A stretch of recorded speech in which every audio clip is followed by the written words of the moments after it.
सबसे पहले तो आप सभी को शिक्षक दिवस की ढेर सारी शुभकामनाएं और ढेर सारी बधाई। एक्चुअली आप सभी को ज्ञात होगा कि भाई एक तो हम 1 साल का पूरा इंतज़ार करते हैं कि शिक्षक दिवस आए और हमें कुछ ऐसी बातें पता चले जिससे कि हमारा आगे सर्वांगीण विकास भी हो। क्योंकि आपने एक कहावत सुना होगा, गुरु गोविंद दो खड़े काको लागे पाए, बलहारी गुरु आपने गोविंद दियो बताए। आज के दिन में आपको कुछ एक महत्वपूर्ण बातें भी बताऊंगा। हो सकता है कि कुछ मेरी बातें आपकी लाइफ चेंजिंग के मोमेंट को भी लाए, क्योंकि मुझे पता है कि ये समय वो होता है जब स्टूडेंट को जो फिजिक्स पढ़ रहे हैं, चलो उनके लिए तो अपना बोर्ड एग्ज़ाम सामने होता है, लेकिन जो भी हमारे बच्चे कंपटीशन की तैयारी कर रहे हैं उनके सामने होता है, यही टारगेट होता है कि जल्द से जल्द हम गवर्नमेंट जॉब को क्वालिफाई करें। होता है ना, किसी को मतलब किसी पे इंटरेस्ट नहीं होता, जैसे न्यू होते हैं, जैसे बोर्ड देखते हैं सोचते हैं, हम भी पहले यही सोचते थे कि यार कोचिंग क्या जाना है कि खुद ही कर लेंगे। पहले स्टार्टिंग में मैंने भी ऐसे ही सोचा था। फिर जब 12th में देखा मैंने, क्योंकि हमारे स्कूल में एक तो फिजिक्स के टीचर भी नहीं थे जिस बैच में मैं गई थी स्कूल, तो उसी टाइम उन्होंने छोड़ दिया था, उनका कहीं और हो गया था। तो फिर मैं ऐसी मतलब हाँ इधर उधर ही ढूंढ ही रही थी कि कहाँ जाऊँ। फिर मेरे फ्रेंड्स लोगों ने बताया कि यहाँ चले जा। फिर मैंने सोचा, मैंने उनके पास रियली बता रही, मैंने उनके पास बोला कि मैं सिर्फ 1 मंथ देखूँगी पहले, अगर मुझे ठीक लगेगा तो तभी जाऊँगी, नहीं तो नहीं जाऊँगी। फिर जैसे मेरे को 1 मंथ हुआ, उसके बाद मैंने सोचा कि मतलब ठीक है। फिर मार्च तक मैंने कंटिन्यू रखा जब तक मेरा एग्ज़ाम नहीं हुआ था। लास्ट टाइम तक आई थी, जैसे कल मेरा एग्ज़ाम है और उससे पहले तक। फिर उसके बाद जब 12th का एग्ज़ाम हुआ, रिजल्ट आया, मतलब मैं इतने खुश थी कि मेरा मार्क्स बहुत अच्छे आए थे। मुझे वैसे याद नहीं है कितने आए होंगे। ओनली फिजिक्स का पढ़ा था मैंने, मैथ्स का तो मैंने ट्यूशन लगाया नहीं था। फिजिक्स में मुझे प्रॉब्लम होती थी। और उसके बाद जब जैसे मेरा 12th हुआ, फिर मुझे SSC की कोचिंग के मतलब ऐसे तैयारी करनी थी। मैंने सोचा कोचिंग लगाती हूँ। फिर उसके बाद मुझे ऐसे लगा कि और कहीं जाके तो टाइम वेस्ट ही होगा, सर के पास ही चली जाती। क्योंकि होता है ना कि जिनका मतलब जिनसे पढ़ते हैं तो हाँ ट्रस्ट भी होता है। और दूसरा ना ऐसा होता है सर कि जैसे किसी का समझ में आता है, किसी का नहीं आता है। कोई कई ऐसे होते हैं कि बहुत अच्छा पढ़ाते हैं पर हर किसी को समझ भी नहीं आता है। मेरा ऐसा है कि मुझे ना रियली में मुझे किसी का समझ ही नहीं आता उतनी जल्दी से। मैथ्स का भी जैसे हमारे स्कूल में सर थे, उनके अलावा मुझे किसी का समझ नहीं आता था, इसलिए मैंने शिक्षक दिवस के शुभ अवसर पे मैं एक शायरी बोलना चाहता हूँ। वैसे मुझे याद नहीं है शायरी, काफ़ी टाइम मुझे बहुत सारे शायरी याद है।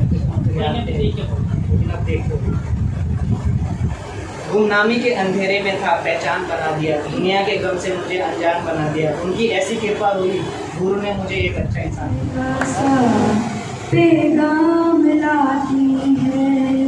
मेरे दिल की धड़कन भी तेरे गीत गाती है। पल पल दिल के पास तुम रहती हो। मैंने तुझको देखा था मैंने अपने आंगन में, जैसे कह रही थी तुम मुझे बांध लो बंधन में।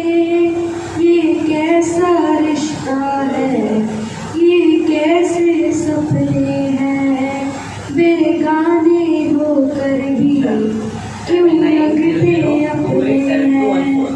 मैं सोच में रहता हूँ, डर डर के कहता हूँ, पल पल दिल के पास तुम रहती हो। पहले गा दो भाई जोर से। बहुत बढ़िया भाई, बहुत बढ़िया, बहुत बढ़िया।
Dunia,